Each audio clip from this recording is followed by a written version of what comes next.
Hello, everybody. I'm back with my scent of the week, and Miss Fritz and I were on vacation for a little bit. We're so thankful we got to go on vacation. We call it down the shore, which is a little south of us. In South Jersey, we were at Ocean City, New Jersey. So if you're from Philadelphia, you say you're down the shore. And we got to go down the shore, and we were really happy about that. And when I came down there, I did post some video, some photo things of what I was wearing. But this is the first video I'm making since I came back, and I'm doing my scent of the week. And I'm following something. I have a friend named Melissa Villanueva. I call her Mel, and she calls herself Mel, I guess. And anyway, she's doing something called Sample September. So I thought that was a great idea, and I want to get through my sample box anyway, and I figured I'll do that. I have a couple samples I need to get through. So the first one I'm picking, the first one I wore on Monday was one called Grange, and that's by Perfumology in Philadelphia. And Perfumology is a fragrance store in Philadelphia by a guy named Near Guy. But at one time, he decided I'm going to make some fragrances under my own line. And he worked with somebody, I'm going to say his name's Justin Frederico, is the perfumer that he asked to help him with this. And so on this one, Grange, I'd actually worn this once before, but it smelled like what the synopsis of it says on, like if you look on Fragrancenet, you can find an interview with him by John Beeble. And he explains how he came to get this smell. And what he says it should be, it could remind some of is beer and cigarettes too, from a childhood hangout or a teenage hangout. And because I read that, that's what I smell. And the funny thing about that is Miss Fritz doesn't smell that. Miss Fritz gets a really good smell out of it. And she said, I don't smell beer and cigarettes. I don't know what you're talking about. But I do smell that because that's what he wrote. And for me, I have some negative smells associated with beer. so in that case, it wasn't good for me. But Miss Fritz did like it, and she gave it an 8. And it is one of his better rated ones on there, and not everybody gets that smell. So it's only in the synopsis, and the people that write reviews on it, they don't associate that smell at all. And when you look at the notes, there's nothing that should suggest it smells like that. So that's Grange from Perfumology. And that's what I wore on Monday. I'd give it a 6, but because of that, I probably wouldn't wear it. So the next one I went to Aqua Parfum Leather Parfum. Aqua Parfum makes 2 leathers. They make the Colonia leather, and then they make an EDP. I have the EDP, which is the black bottle.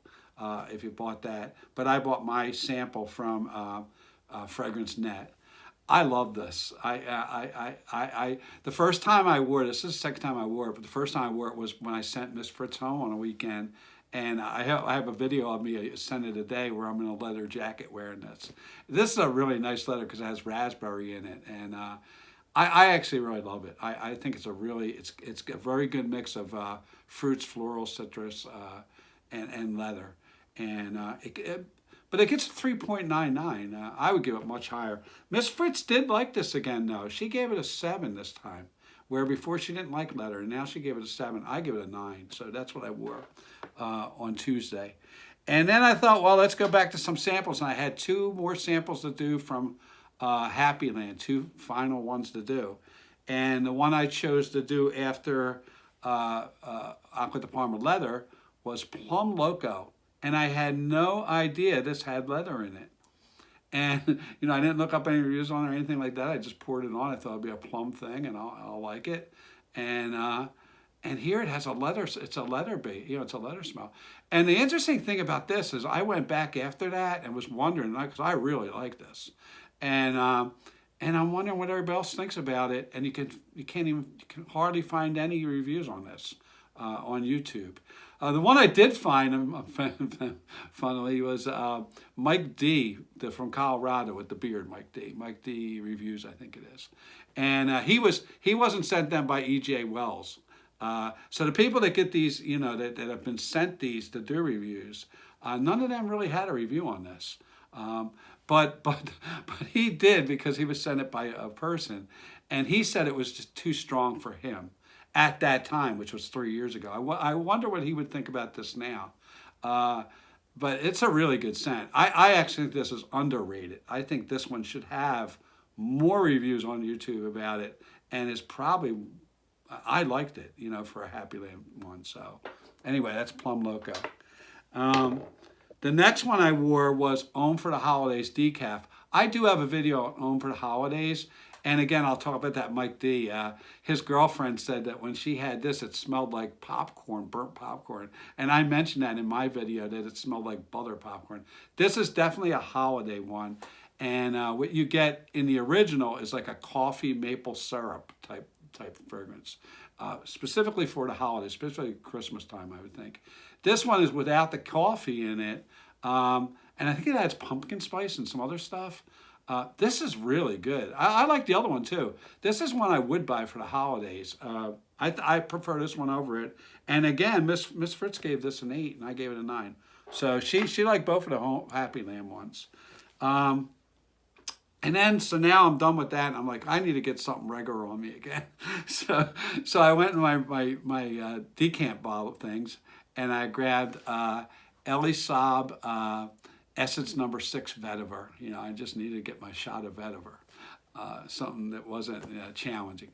And so I threw my Vetiver on it, and I love this one. I forgot how much I like this and how unique it is.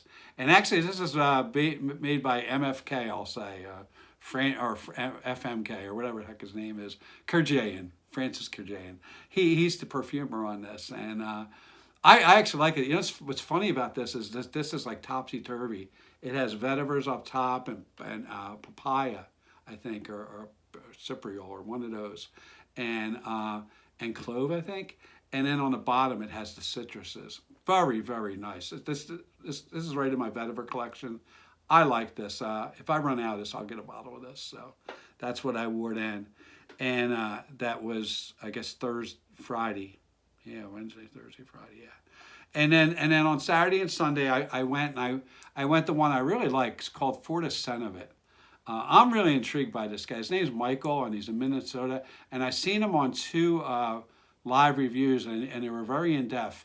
And one thing I want to say about this guy, one of the things I really liked when listening to his interviews, is one of the things he says is he could, to his loyal viewers, give out free bottles, but he doesn't. He has a lot of people. This guy has a really cult following inside of the fragrance community. Like, people in the fragrance community know this guy, and they like this guy, and they like his stuff. And he says, I could do that. I want to do that, but I can't do that because it wouldn't be fair. I'd send everybody a bottle.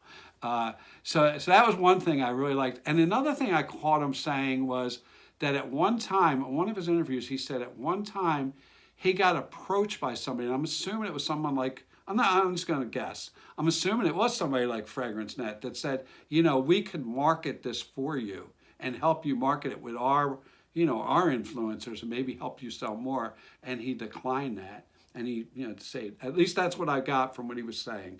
I could be completely wrong, but that's what I got. And I thought that was a lot of character there. Like, he was like, no, I like what I'm doing, So I thought that was pretty cool. So back to his fragrances. The first one, and so I really do like these. The first one I wore was one called Epice Fern. And it's not, I didn't buy this for Epice Fern. I love this. I really love this. And Epice means spice and spice fern. And it is a fougere. It's a sweet, spicy fougere, but a unique, sweet, spicy. This is very unique and very, very well made. I really love this. And it worked really well after this, the vetiver I had. You would think MFK made this one. It was very well made, and I really enjoyed that. And it's called Epice Fern. And then the next day I figured, well, let me go put on this tobacco one. And this guy's not I don't think this guy is someone like trying to copy other people. You would think from the notes this was like tobacco vanille. I didn't get tobacco vanille from it. This has spices in it too. It doesn't name the spices. It is a tobacco. It does have vanilla in it, I think, and maybe tonka bean. But it's not tobacco vanille. It's not supposed to be that to me. It is a tobacco. It is a nice sweet tobacco. But it has other things in there, and I enjoyed it. And on both of these, Miss Fritz gave them an 8, and I gave them a 9. So they were both good. And that's Forthescentofit on Etsy. So with that, I'm going to close because we're at 9:40, and I don't have much more time. I only do these to 10. So please pray for peace. Please be kind, and I'll see you again next week. And remember,